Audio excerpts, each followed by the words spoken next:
Who's Tyler? Who's Tyler? Tyler's iPhone. Mr. Seabrook?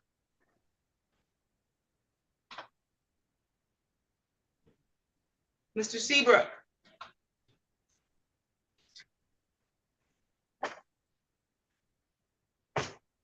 Yeah, Can you hear me?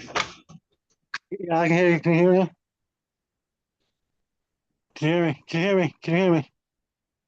I can Hello? hear you. Can you hear me? Yes, I can hear you. Okay. Who was Tyler's iPhone that just joined?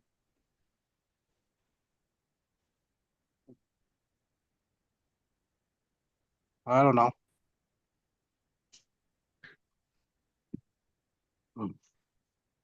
Unmute yourself, sir. Can you hear me, ma'am? Yes. What is your name? Hello? My name is Tyler Fundenbergs.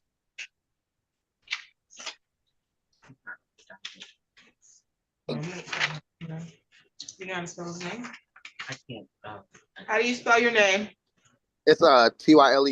Last name is Fundunburks.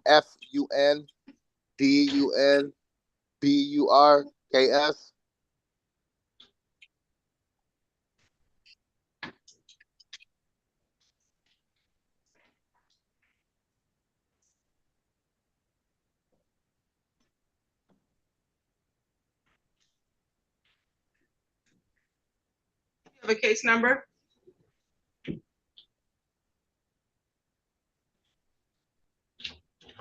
It says 16-02083-GC.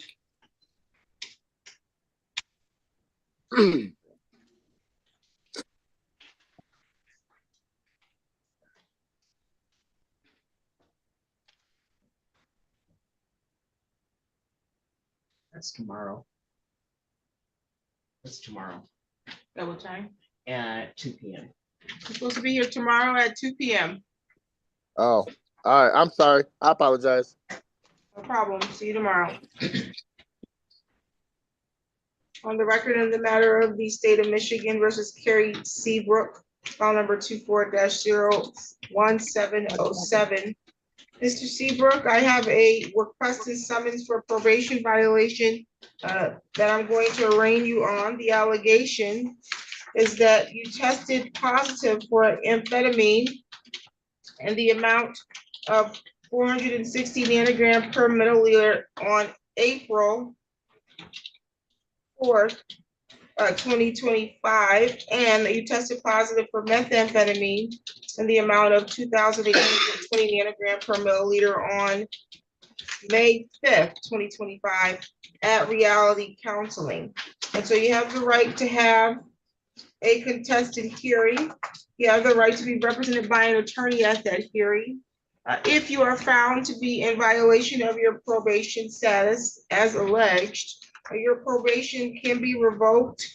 You could be sentenced to a term of jail time, and your probation can also be extended, and I could impose additional oversight or sanctions. Do you understand that? Yes, ma'am. Would you want to request an attorney to represent you for the violations? Yes. Or will enter a plea of not guilty on your behalf. Give me a hearing date, please. June 23rd, 1:30. June 23rd at 1:30 in person is going to be the date set for your hearing, okay? Yes, ma'am. We're gonna put you in a private meeting room with the public defender. And then after that, you're free to go for today. We'll see you at your hearing, okay? Yes, ma'am. On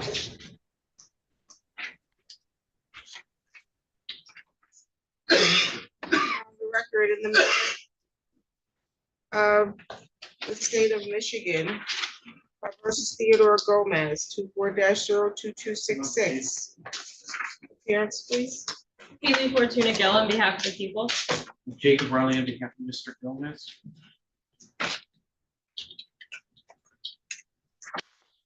Okay, Mr. Gomez is scheduled for a hearing today. A probation violation.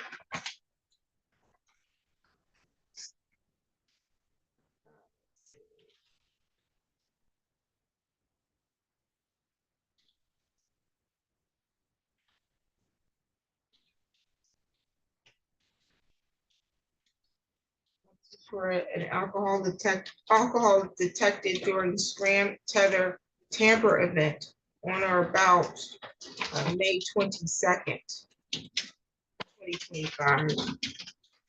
So that, how we're proceeding. We'd be intending to contest that violation. There's also a violation from April. I don't know if we have to. There should be two. Let's see, that one was on May 29th.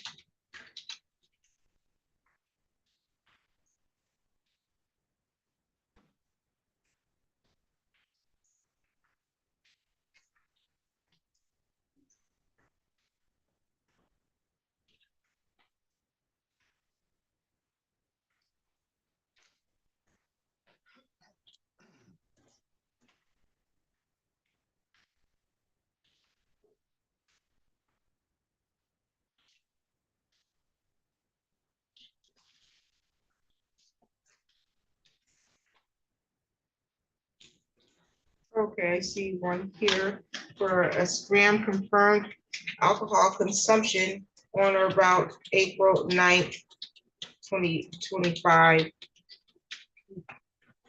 Alcohol at 0.031 at 7:36 p.m. So we're having a hearing on both of those. Yes, sir. Oh, okay. You can see it. You can proceed, Ms. Patricia. Thank you, Your Honor. People are going to call Jonathan Hayes. Mr. Hayes, can you raise your right hand? You solemnly swear or affirm the testimony you're going to give us the truth and the whole truth under the penalty of perjury. I do. Thank you. You can proceed, counsel. Yes, Your Honor. Before I proceed with questioning, first, there are a few stipulations that myself and defense counsel have come to that I just want to put on the record. The first being that Mr. Hayes is an expert in the field of alcohol technology and interpretation. The second being that the defendant, Theodore Gomez, is on probation currently in this court. And the third is a stipulation to the admissibility of the Scram Tether report. Is that fair? Yeah. Okay. With stipulation. Okay, thank you. Hi, Mr. Hayes. How's it going? Good. How are you? Pretty good. Thank you for being here. First, I'm just, I apologize, Your Honor. Did you already have him spell his name for the record? He doesn't need to. Okay. Sounds good. It's right there on the screen. Perfect. Can you just tell us a little bit about what you do for work? Yes, I oversee our electronic monitoring operations nationwide. We provide electronic monitoring equipment, GPS and alcohol testing nationwide. Okay, and when you say we, who do you work for? JSG Monitoring. And can you tell me a little bit about how long you had this job? Yes, I've been doing this 13 years for JSG Monitoring. Prior to, I worked for a Fortune 500 company monitoring their equipment. Okay, thank you. And are you familiar with Theodore Gomez? I'm familiar with the name, yes. Okay, and are you familiar with anything happening with the tether on April 9th of 2025? Yes, on April 9th, 2025, we had a confirmed consumption event. The event itself began at 4:33 p.m. and ended on the same day, April 9th at 10:10 p.m. The client reached a 0.031 at 7:36 p.m. Okay, and can you explain to me a little bit about what you mean when you say that the defendant reached a certain number? Can you explain that to me, please? Yes, so at the time the client was on a Scram CAM device. CAM stands for continuous alcohol monitor. It takes a sample every 30 minutes from the client to identify if alcohol has been consumed, if alcohol is in the environment, and or if the device has been tampered with.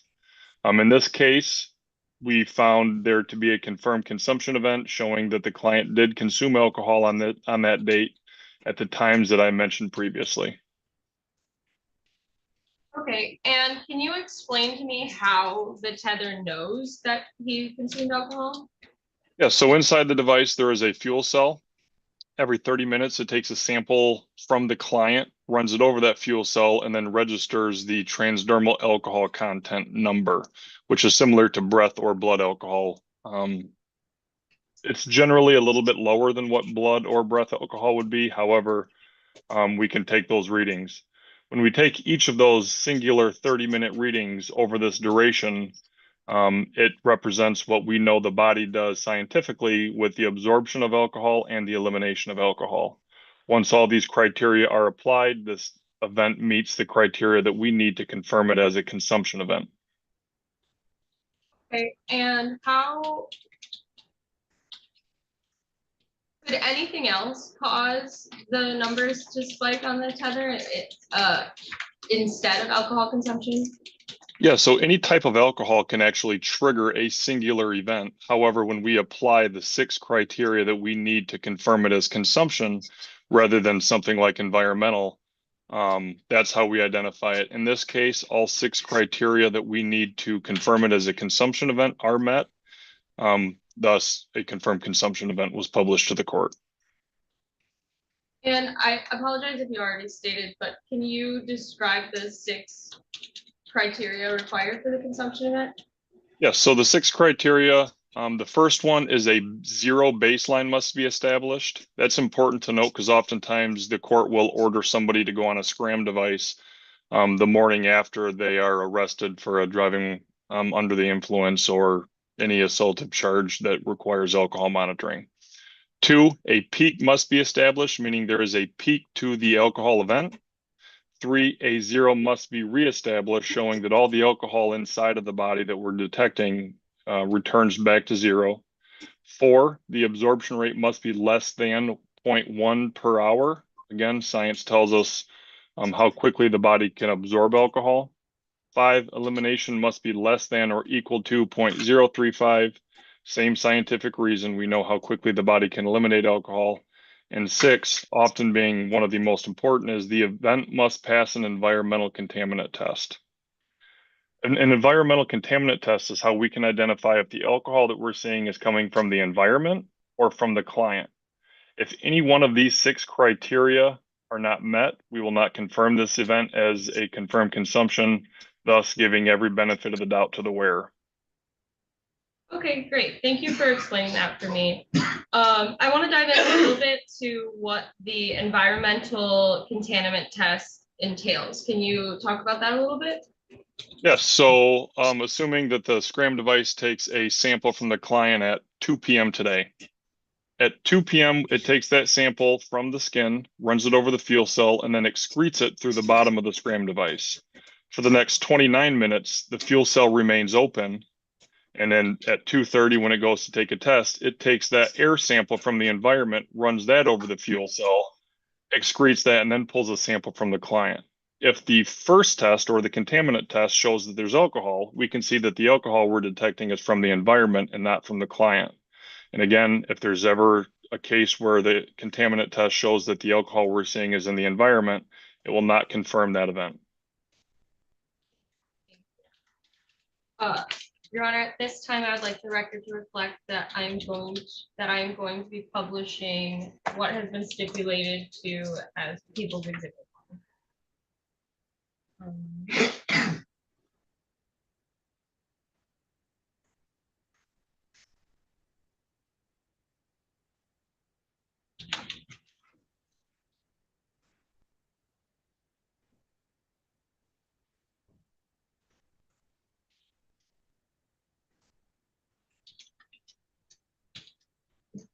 I want to hold on. I gotta exit out of all my pop-ups so we don't get like the weird gray blocks on the screen. Okay, Mr. Hayes, does this look familiar to you? Yes. Can you tell me what it is? Yes, this is a non-compliance test. This is something that our office generates anytime there's a confirmed violation and we submit to the court. This one in particular is one that I personally generated. And this is for the defendant, Theodore Gomez? Correct. Okay. So let's go to the April 9th event. Can you see my screen? Mr. I can. Bates? Okay, perfect. I'm gonna zoom in so it's a little bit bigger so I can read the numbers. Okay, so looking at this chart, can we go back to April 9th and can you explain to me what's going on here? Yes, so you're going to see three distinct lines, one being red, one being blue, and one being black. The red line is an ambient temperature. It's a combination of the client's body temperature and the environment in which they're in. Generally, we only utilize that to identify if the device has been removed from the client. The blue line is the IR voltage. That's what shows us if the bracelet is fit well to the client and also is used to detect if tampering in the form of like an obstruction, client putting something between the bracelet and their leg, is being utilized. Neither of the two prior, the temperature or the IR voltage, is something we're looking at here. The black line, the line at the bottom, is the one that we're using that shows the transdermal alcohol. And in this case, as you'll see below the graph, the client, that criteria does meet the confirmation criteria. So it's important to note at the very beginning of this graph, you'll see some very sharp, rigid spikes at the beginning. That is likely caused by environmental alcohol, lotions, perfumes, something like that. Inside of the yellow area is where you see gradual absorption and gradual elimination of alcohol. Okay, so between the hours, between what hours is the alcohol consumption happening? 4:33. It's 4:33 p.m. to 10:10 p.m. Okay. And can you explain, I know you mentioned that these could have been likely environmental effects. Can you explain what is the likelihood that this consumption curve that we're seeing here could also be environmental? 0% in my opinion. As a criteria I mentioned earlier with the environmental contaminant test, if those readings were coming from the environment, we would have seen that. It would not have been published, and then the violation never would have occurred. Okay. And what about this little spike after midnight? Can you? Yeah, so That might be. so that may be alcohol consumption. What's important to note on the scram device is there's certain criteria that we need. Zero to peak, peak to zero, which is the zero before, peak during the event, and then returning back to zero. Low level drinking events such as one beer is not something that the scram device is going to pick up on. That is still likely environmental. The client's not doing what they're supposed to. But again, with one reading and then returning directly down to zero, it's likely environmental, or they're not doing something they're doing something they're not supposed to be doing, but does not meet a confirmed consumption.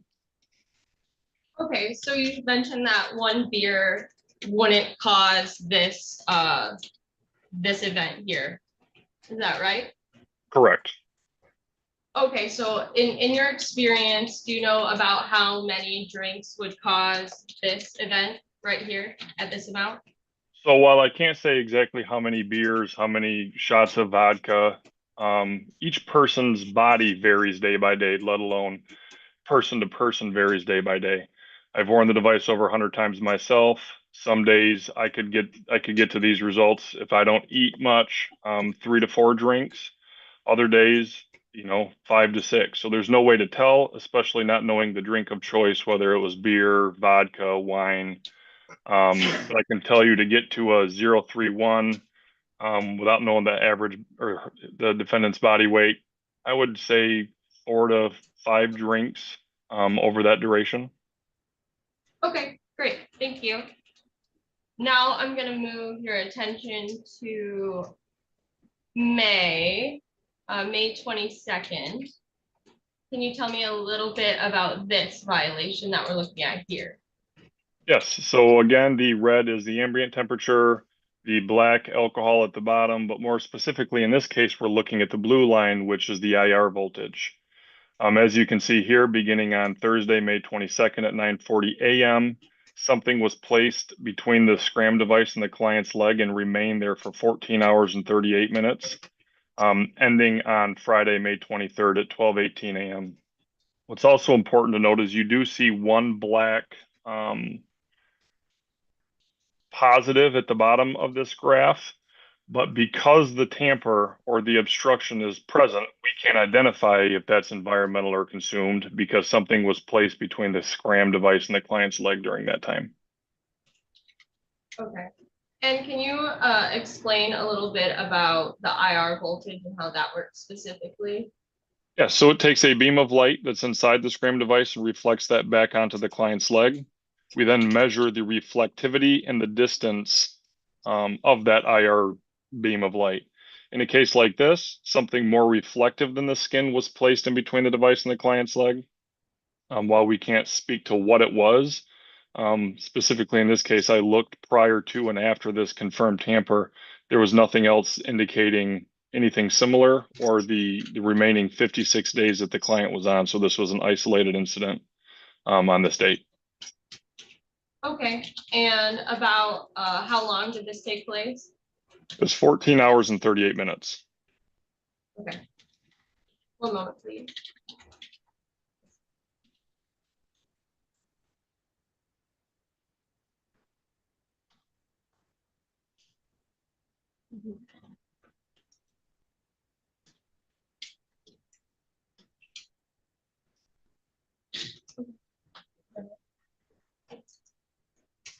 One last question. Would the tether register a tamper if in fact there was not one? No, it's noted in multiple peer-reviewed articles and studies that both the criteria that's used to confirm a consumption and a tamper, they've found 0 false positives in the testing. I mentioned earlier, I've worn the device over 100 times myself. I've quite literally tried almost every excuse I've ever seen or heard for both consumption and tampers. I've never been able to recreate either. And a confirmed tamper is even more difficult because the level of discomfort that it causes the client putting something in between there is something that, 14 hours and 38 minutes, if something was under there, you would not only notice it, but it would be extremely painful. Thank you. No further questions at this time. Councilor Seal? Sure. You can have a seat, sir.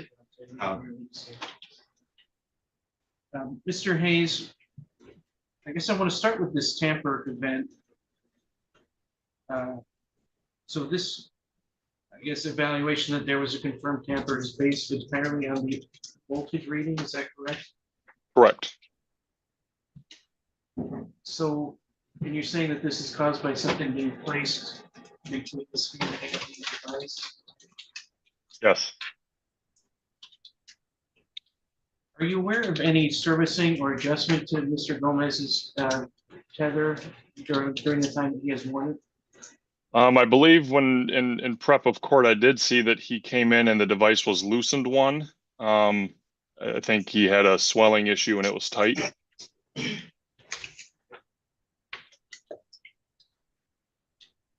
your experience, is it possible that a person could inadvertently have an article of clothing go between themselves and the tether if it had been loosened?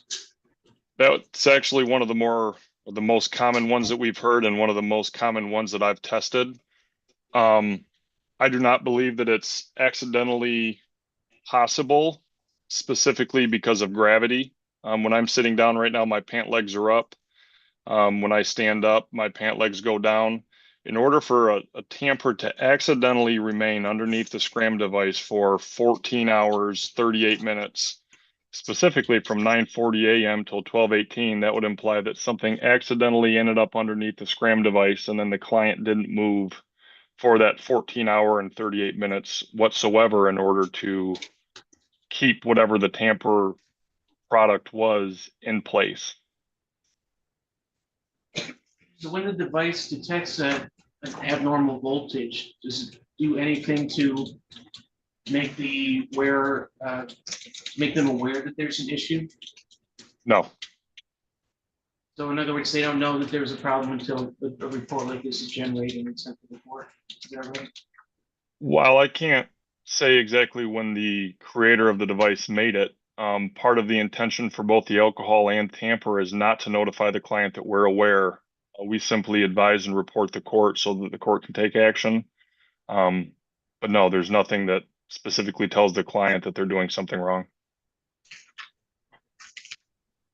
With regard to this alcohol spike on the May 22nd date, I've noticed that spike looks pretty small even compared to the April 9th report where the sort of random spikes that you said could be environmental. Is Yeah, it possible? Sorry, I was going to ask, is it possible that this smaller spike was also environmental? possible. However, because the obstruction's placed, we can't identify what the cause is. In other words, you can't rule out consumption.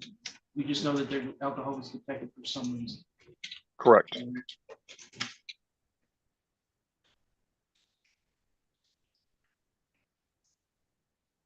Aside from these two dates, the April 9th and May 22nd, have there been any other abnormal or alarming readings on Mr. Gomez's scram device? There have not.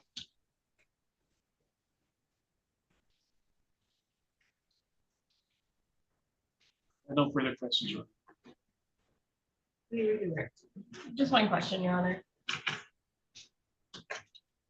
So, Mr. Hayes, you were asked whether you can say for sure that alcohol was consumed on May 22nd. But can you say for sure that the device was tampered with on May 22nd? I can. Okay, thank you. No further questions.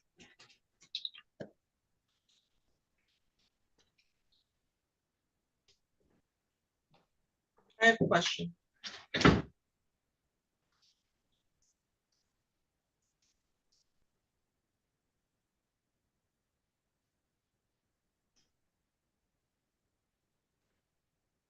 not necessarily related to this, but it is. I got notified by our probation department, and you touched on it about, I think Mr. Gomez going into a complaint about his tether being tight. Was it adjusted when he came in for that purpose? Yes, it was at the end of May. I want to say it was 3 or 4 days ago. So I think it was Thursday or Friday of last week. He did come in. That in that case, I believe the device was actually removed because he was placed on a SoberLink device. But I do recall a note previously that he did come in and the device was loosened 1 notch because it was too tight. Okay, okay, and I approved him to be placed on a SoberLink, I believe, on Friday. However, are you able to give any, explain to me the difference between how the SoberLink and the scram works? Yeah, so the scram is affixed to the ankle like a GPS tether. It takes a sample every 30 minutes. It requires 0 interaction by the client, meaning they don't have to turn the machine on, take a test, or anything else. SoberLink is a portable breathalyzer, which we schedule tests based off of probation's request, generally anywhere from 3 to 5 tests a day. However, do require the client to interact with the device, meaning they know what their test times are, they have to turn it on, they have to take a test.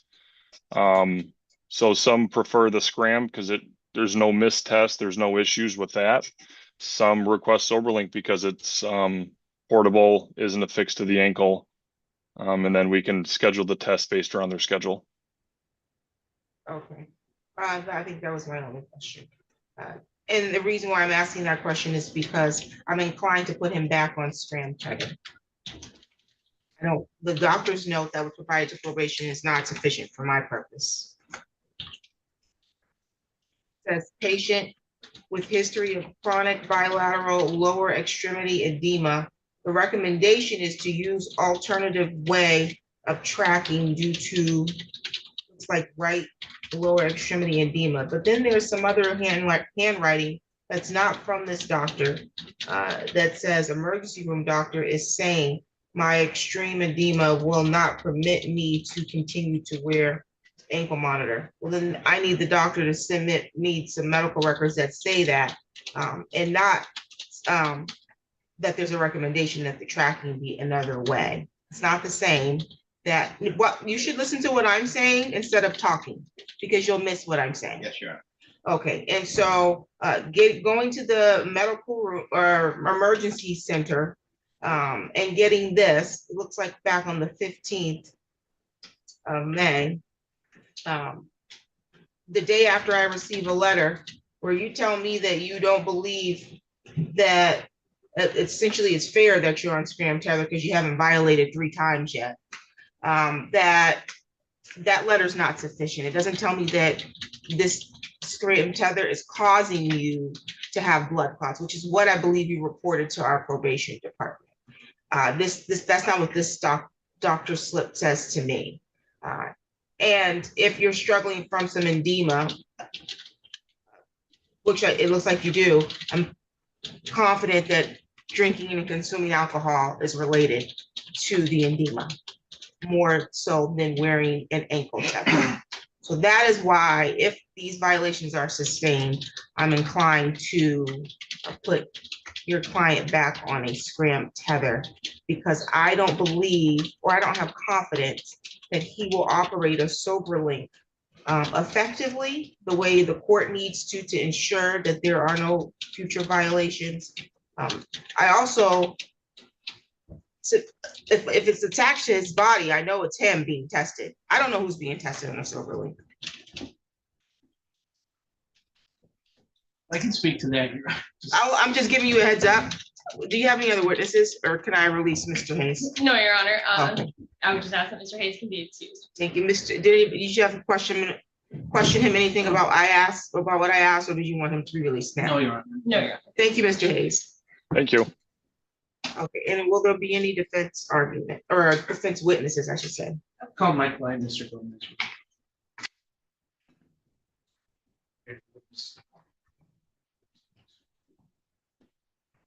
Sitting here.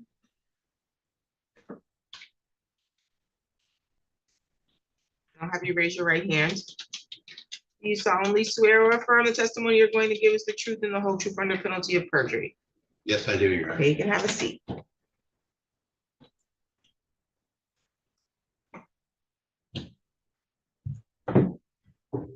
Take a seat. Mr. Gomez, my first couple of questions are going to be very straightforward. Did you consume any alcohol on April 9th of this year? I don't have an affirmative defense, but I don't understand. I'm gonna No, interrupt no. you. It's just a yes or no question. No. Did you consume any alcohol on April 9th? No, Did you consume any alcohol during the month of April? no, I didn't. Did you consume any alcohol on May 22nd or at all during the month? No, I haven't. So you've been on the scram tether during the entirety of both months, is that correct? Yes, I have. Did you get the tether adjusted at some point? Yes, I did. He was wrong about that. It was like around May, it was a couple of weeks ago that they took 2 notches off. First they did 1 and was loosened up. Still tight, so then they did 2 notches. And this was due to a medical issue, is that right? Yeah, swelling. The swelling, I don't believe it. I don't believe it's from That's not, drinking. there's no question. Yeah, we don't need to Strike speculate on that. what causes All it. right, thank you. But regardless, there was some swelling, you asked them to adjust it and they adjusted it. Right, right. And was this based on some consultation with the doctor or? Yeah, yeah. Yes, okay. Did that help with your swelling issue? No. With the comfort of it? It did, You still had a problem with it? right. Did you eventually go back and have it to JSG and have them look at it again? Well, they said, no, I went to the emergency, McLaren Friday. And then, This last week? you mean? yes, the Would that past be Friday, May 30th? correct. And what happened on that day? What was the result? You mean? They found that I had a blood clot in my right leg. You still have the tether? No, I'm using that, what do you call So that? you had the tether removed, is that right? Yes, correct. And instead you're doing this overlay. Correct, yes.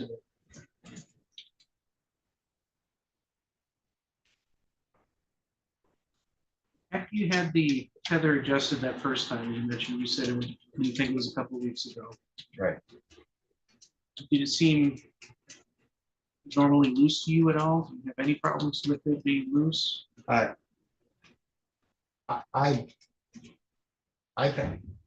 have serious problems with that, The question was very specific. Okay. Did you have problems with it being loose at all? I didn't really notice it because it was more loose than it was. Because it wasn't as tight. And it didn't seem problematically loose. In other words. Well, even though it was still less than a dent in my leg, and it still didn't fit in.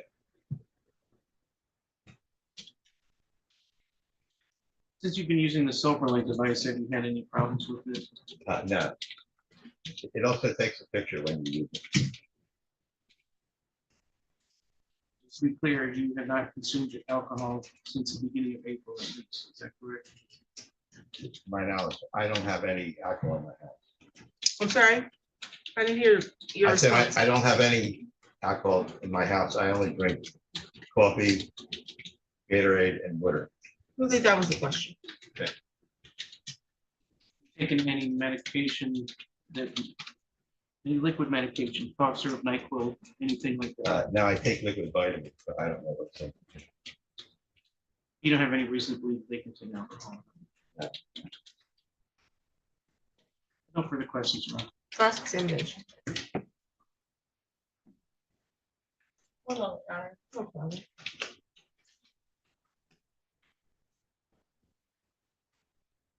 There's no cross-examination. Thank you. You can be excused, sir. Any further witnesses? No, you're. None, Your Honor. You can make argument.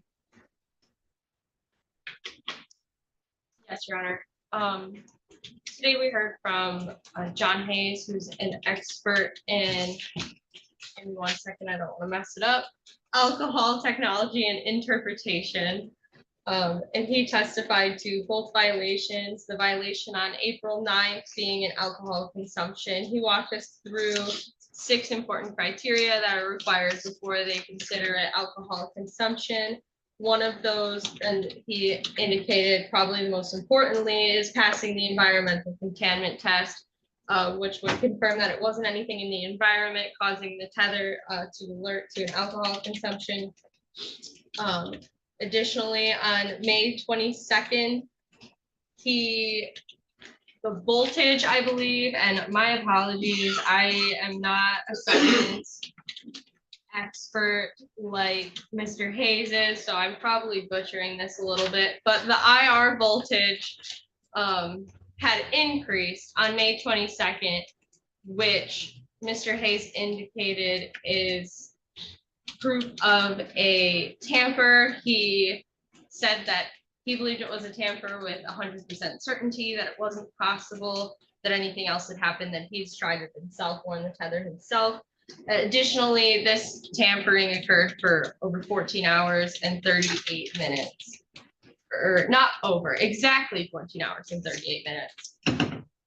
Additionally, back to the April 9th, he talks about the THC amount, and we do see those 2 spikes at the beginning, which he indicated could be environmental, could be a single beer, something of that nature. But then we get to around 4:33 p.m. and he had indicated that that curve in the chart that we had seen, that spike of 0.031% THC, a peak, which is actually one of the criteria, happened, and he was 100% certain that that also was indicative of alcohol consumption.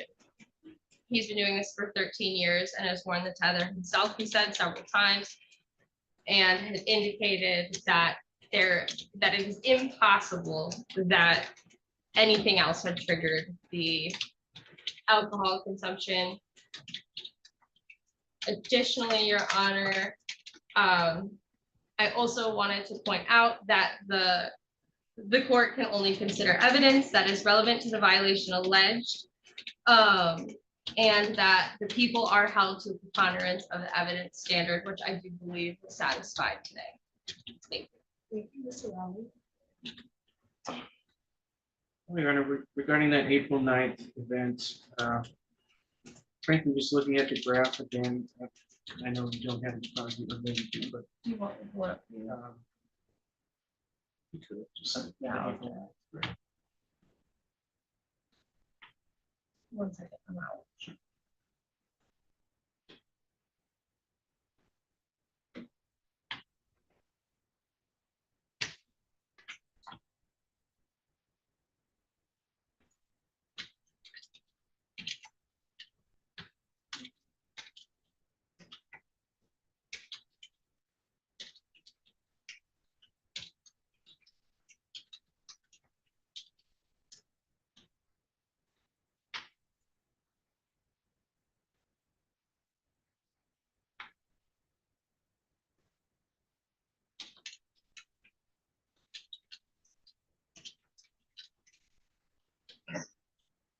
All right, that's okay. I should say it in Zoom.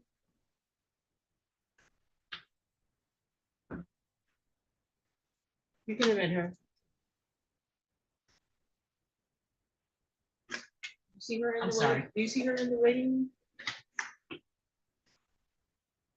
I don't see the. No, I don't see it.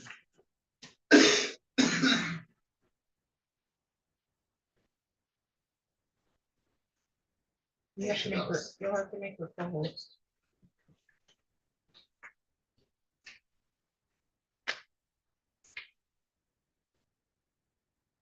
That's okay. I'm learning not to leave the Zoom next time until we're done, which makes sense. Your battery. Yeah. It's just- It's not giving me the option to make. There you go. I can leave it now. Yep.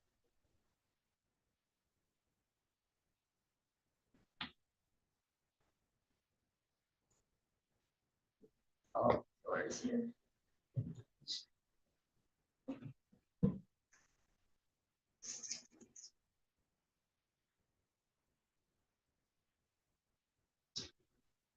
Okay, just referring to this April 9th graph. As Mr. Hayes confirmed, we see a number of seemingly random spikes, which he acknowledged could be environmental, could be unrelated to alcohol consumption. Then we have that one sort of in the middle of the day, which he said he's 100% certain is a confirmed alcohol consumption event. Now, to my eye, it looks barely higher than the other random events.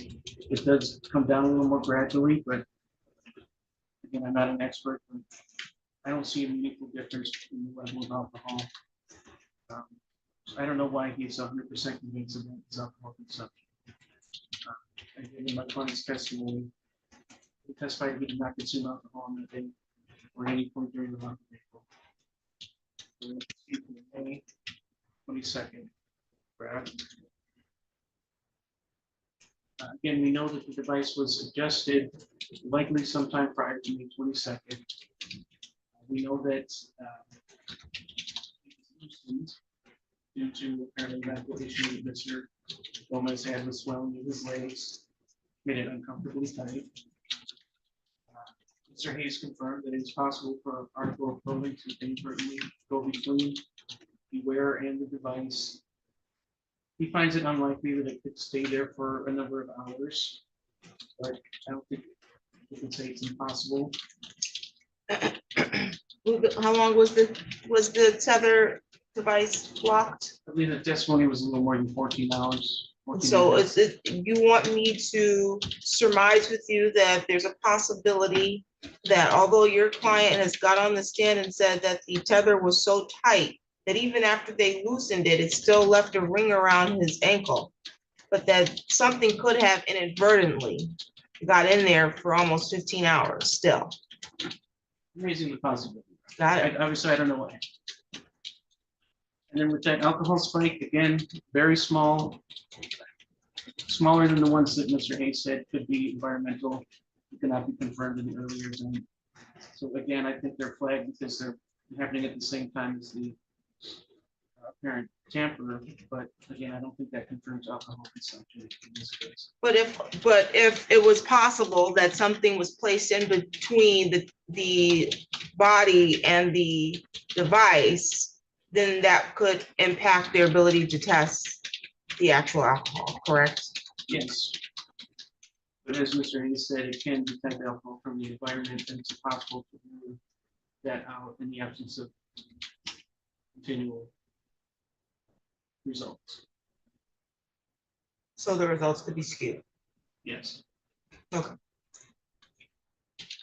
Bottom line, Your Honor, I don't think we can be certain, certainly that Mr. Gomez consumed alcohol on May 22nd, or that he is intentionally tampered with this tether. And in my opinion, the April 9th event, although it meets Mr. Hayes' criteria, I don't think we can be certain that it shows potential consumption of alcohol in that day.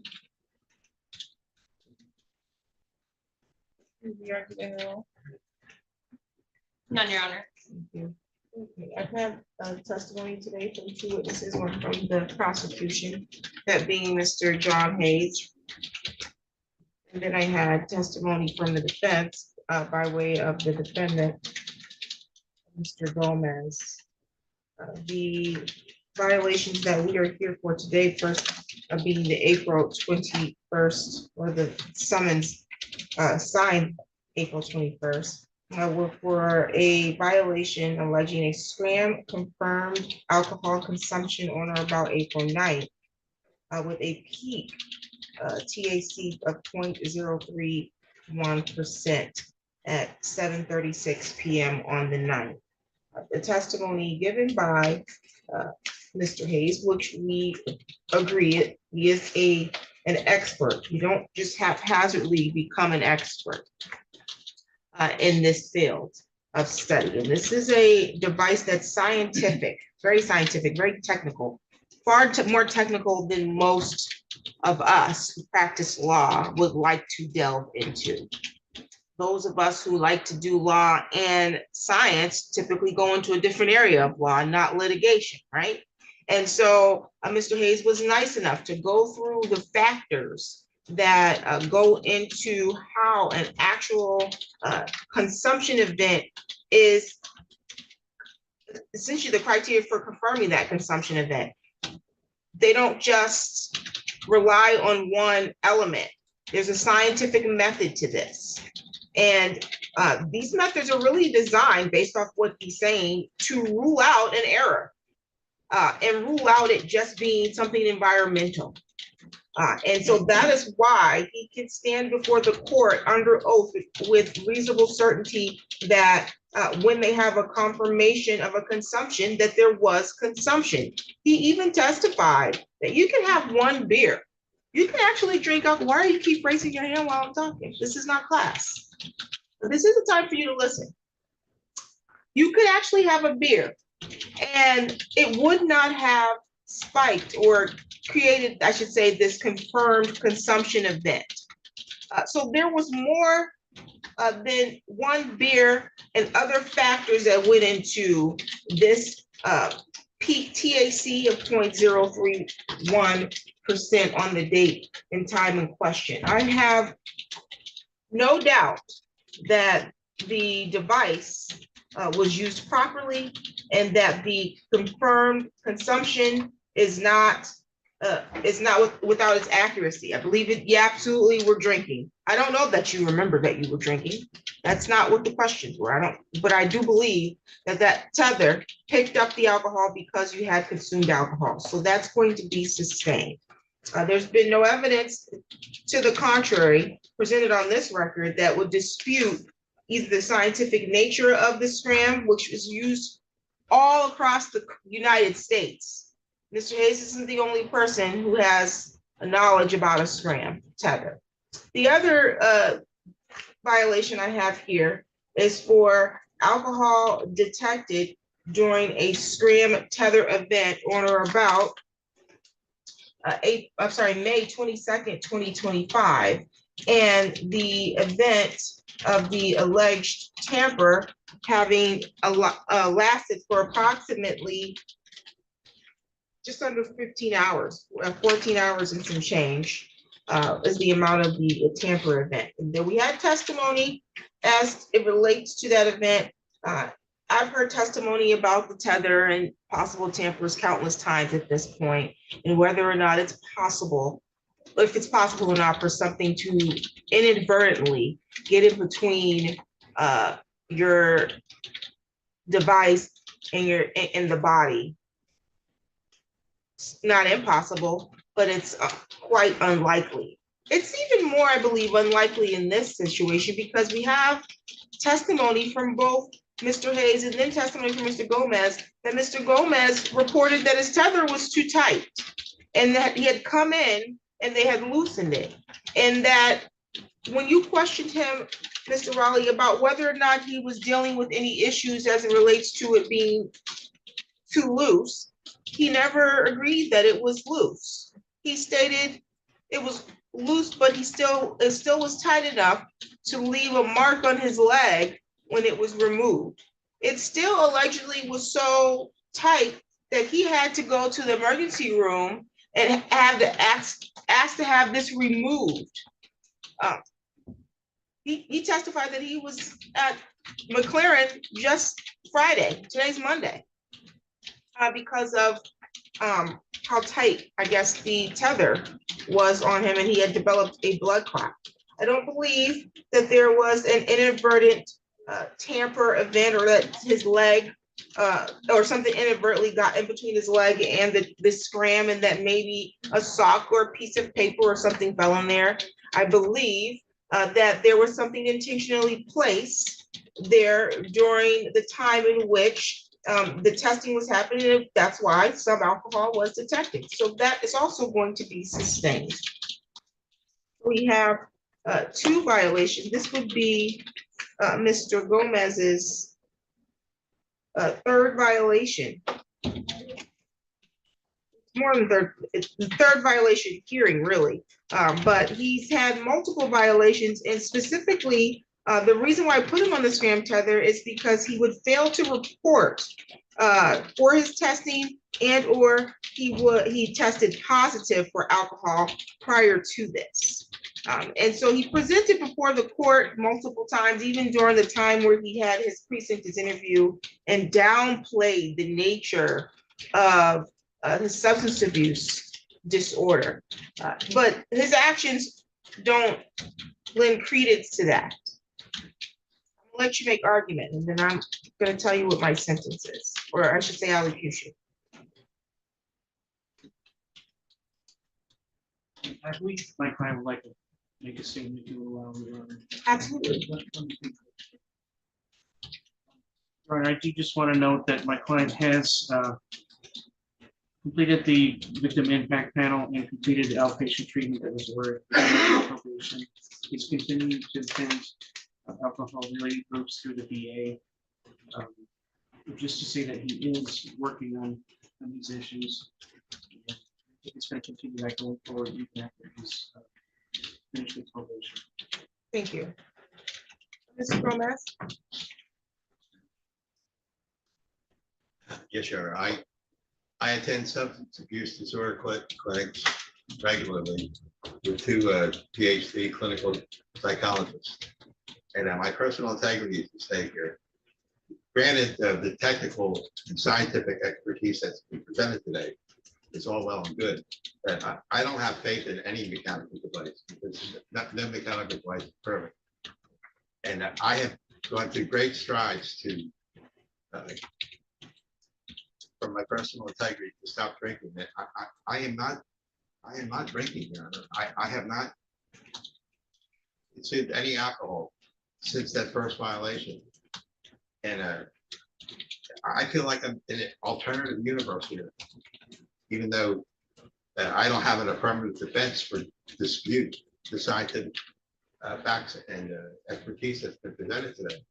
But this is my life here, and I please don't put me back on that. I didn't even know, I hardly even know that it's on, even though it was tight and stuff. The only reason that it bothered me was when I looked at my life without my clothing on, I could see it was getting better. But that thing you blow into, it takes your picture every time you do it. So there's no way somebody else could do that. But it really, I think that wearing that scrim is a problem to my medical health and well-being. I personally believe that. And all I have to do is leave you to have Solomon's wisdom and believe my personal integrity. But I have no affirmative defense or facts to give you. Anything else you wanted to add, sir? Thank you. Now, my statements about whether or not medically you should be on a scrim was that the documents you provided were not sufficient to support that you shouldn't. Well, You provided, I gave you an opportunity and I asked you, did you have anything else? You said, no, you can have a seat and now listen, okay? You can have a seat, yes, sir.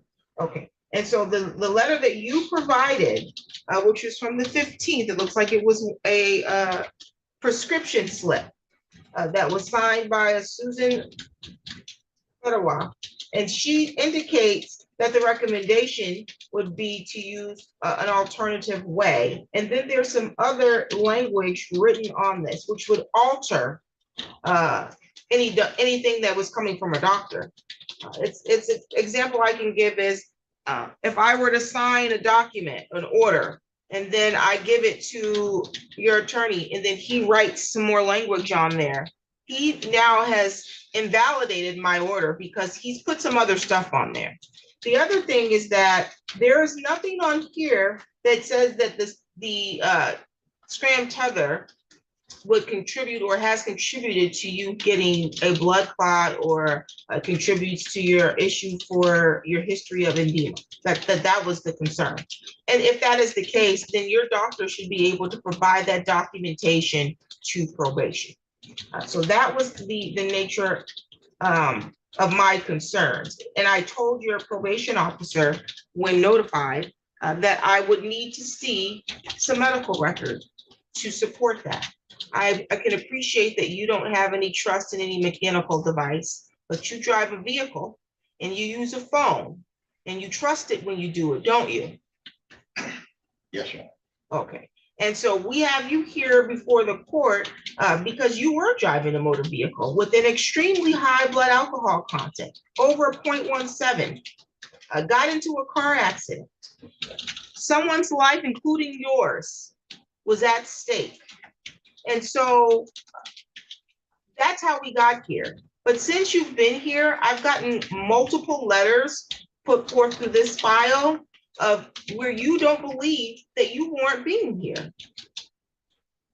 I've gotten multiple letters. I got one letter which looks like it was actually directed to your public defender. And your concern was that you didn't believe that they gave you all of your rights and options because you thought that there was an opportunity or should have been an opportunity for you to go through a specialty court rather than go through this court. Then we recently got a letter. It's the letter that's attached to the slip that you dropped off. This, I believe, is drafted by you. It is. It's signed by you. And the statement that was striking to me was that you say, I don't think I deserve wearing a scram tether, usually given to third-time offenders. Do you think I'm going to sit here and wait for you to be a drunk driver 3 times before you get a scram tether or before some intervention is taken? So people's lives are at stake. You know how many people are killed by drunk drivers on a day-to-day basis? I personally think that the drunk driving laws in this county, in this state, are too lenient. Yes, Your Honor. I took the MAD test. But that's not what I'm asking you. You wrote a letter to me telling me that you didn't think you should have been on a scram tether. This is right the day before we get this letter from a doctor saying that the recommendation is for you to be, don't cut me off again. Excuse me. This is right the day before I get a letter where now all of a sudden there's a recommendation that you be tested another way. The day before, though, you didn't believe you deserved to be on a scram tether because that's reserved for third-time offenders. I don't know where you got the information or the belief that being placed on a scram tether device is reserved for third-time offenders, because that's not the truth. And if that is the case in another courtroom, that's not the case here, because you'd be in jail if it was up to me before we get to a third offense. Do you understand that? Yes, sir. Okay, and so my concern is that you are following the law, and while you're on probation, you are not to be drinking alcohol. I recognize you are disputing without any evidence to support the scientific nature of what was brought forth today to support the assertions that you A, tested positive for alcohol in April, and then B, that there was a scram device just 2 weeks ago. Less than 2 weeks ago at this point, along with presence of some alcohol. I found it ironic that when you were asked about if you had drank, your response was you don't have any alcohol in your house. And that's why I said that wasn't what was asked. People don't have to drink at their home. You can drink anywhere. But you're not allowed to drink anywhere. You're not allowed to be in the presence nor to possess alcohol. And people around you shouldn't be drinking. And so I can appreciate that you're going to programming and you're meeting with other groups, but that's great. But if you do all those things and then I keep getting violations with confirmed alcohol consumption, it's not meaningful for you, because what's going to end up happening, if I get one more violation, you're going to go to jail and you'll serve the penalty. You understand that? Yes, sir. And that forces my hand to have to do that. You think I'm gonna put a 78-year-old man in jail for drunk driving? Absolutely not. But it's up to you to decide that you're not gonna be before this court anymore for any violations under this probation. I'm extending your probation for 6 months. Because I've had too many violations in the first 5 months. I only put you on 6 months in the first place. This is at least the third time I've had a confirmed alcohol event, and then at least twice where you failed to even report to be tested. So I'm going to extend your probation for 6 months. You'll continue your testing. You're now on SoberLink. I will not put you on Scram Tether at this time. We'll see how the SoberLink works. And you should be advised that alcohol or consumption of alcohol contributes to edema. So you shouldn't want to be dealing with alcohol, even if you're not on probation, because of your health. Do you understand that? Yes, Your Honor. You'll report and see Mr. Hanna before you leave here today, so you can touch base. Do you have any questions for the court? No, I appreciate you. Yes, sir. Okay, any additional matters for the Your record? explanation. On behalf of the people, Your Honor. No, Your Honor. You're all set. We'll get you down. We'll get you down to see Mr. Hanna in just a moment. Right, thank you. He's actually out today. Oh, he is. Mr. Hanna's not here today, so you'll check in with him later this week, okay? All right, thank you.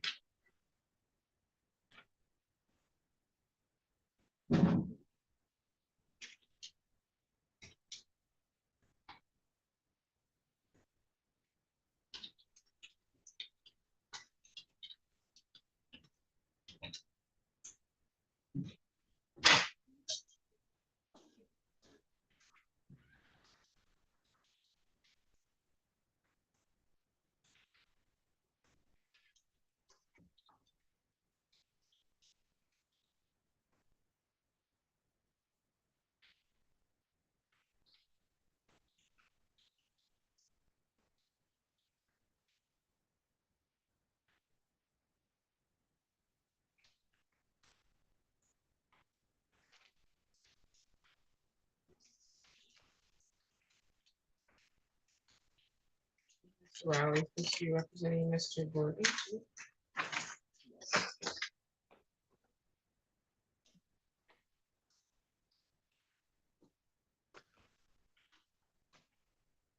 On the record in the matter of the state of Michigan versus Joseph Gordon 24-02115. Haley Fortuna Gill on behalf of the people.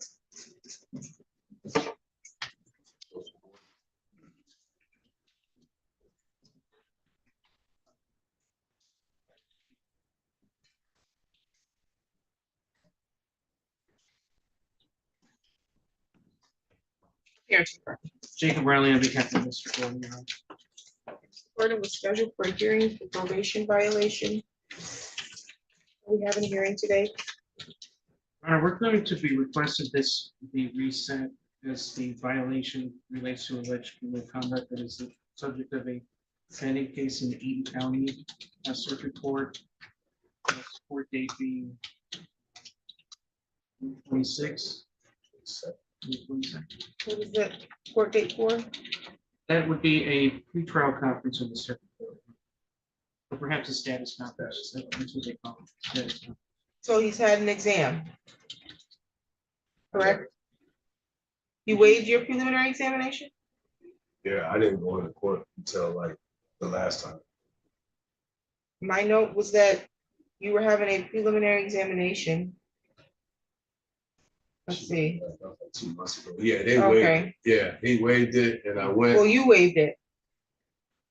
yeah, I waived it. Then I go back on May 29th, then I go back on June 22nd And that's for a status conference? for another status stuff. So what, okay.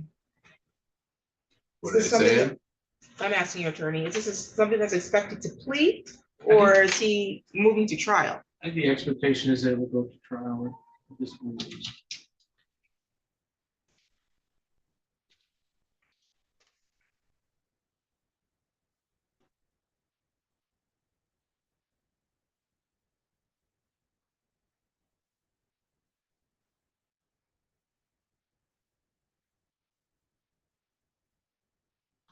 We're gonna have a hearing for that. His violation, his probation is gonna be over.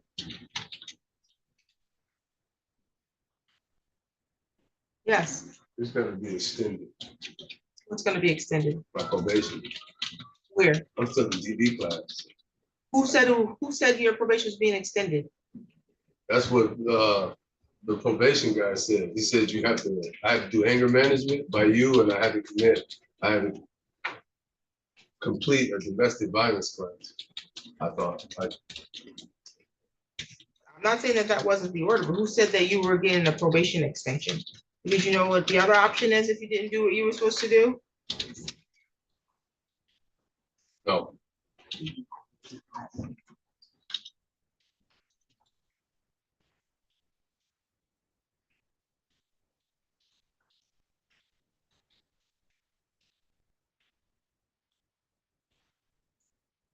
You're supposed to complete the domestic abuse program as recommended, complete anger management program as directed.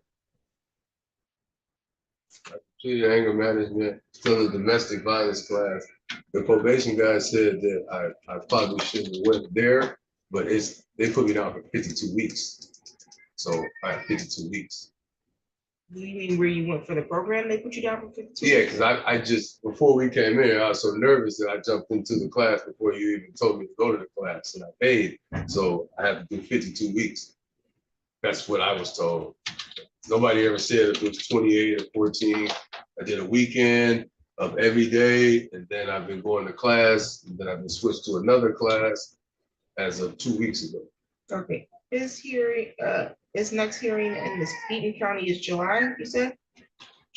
June 22nd.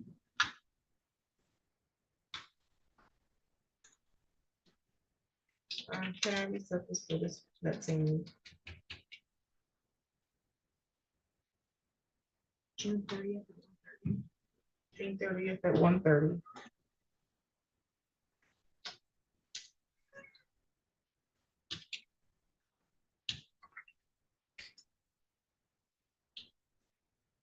you have any questions for the court?